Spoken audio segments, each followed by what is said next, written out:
ಧಾರವಾಡದಲ್ಲಿ ಕಾರ್ಗಿಲ್ ಸ್ತೂಪಕ್ಕೆ ಗೌರವ ಸಲ್ಲಿಸಿದ ಮಾಜಿ ಸೈನಿಕರು.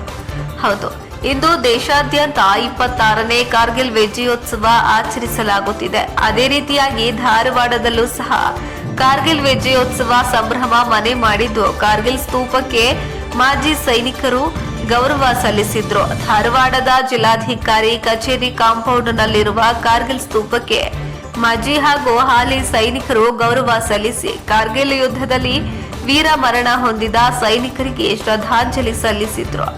ಕಾರ್ಗಿಲ್ ಯುದ್ಧ ಗೆದ್ದ ನಂತರ ಇಡೀ ದೇಶದಲ್ಲೇ ಮೊಟ್ಟ ಮೊದಲ ಬಾರಿಗೆ ಧಾರವಾಡದಲ್ಲಿ ಈ ಕಾರ್ಗಿಲ್ ಸ್ತೂಪ ನಿರ್ಮಾಣವಾಗಿತ್ತು. ಇಂದು ಅನೇಕ ಜನ ಮಾಜಿ ಹಾಗೂ ಹಾಲಿ ಸೈನಿಕರು ಕಾರ್ಗಿಲ್ ಸ್ತೂಪಕ್ಕೆ ಬಂದು ನಮನ ಸಲ್ಲಿಸುವುದರ ಮೂಲಕ ಕಾರ್ಗಿಲ್ ವಿಜಯೋತ್ಸವ ಆಚರಿಸಿದ್ರು. ಇನ್ನು ಮೇಯರ್ ಜ್ಯೋತಿ ಪಾಟೀಲ್ ಸೇರಿದಂತೆ ಅನೇಕ ಗಣ್ಯರು ಸಹ ಕಾರ್ಗಿಲ್ ಸ್ತೂಪಕ್ಕೆ ನಮನ ಸಲ್ಲಿಸುವುದಲ್ಲದೆ ವೀರಮರಣ ಹೊಂದಿದ ಸೈನಿಕರ ಕುಟುಂಬಸ್ಥರನ್ನ ಸನ್ಮಾನಿಸಿದ್ರು.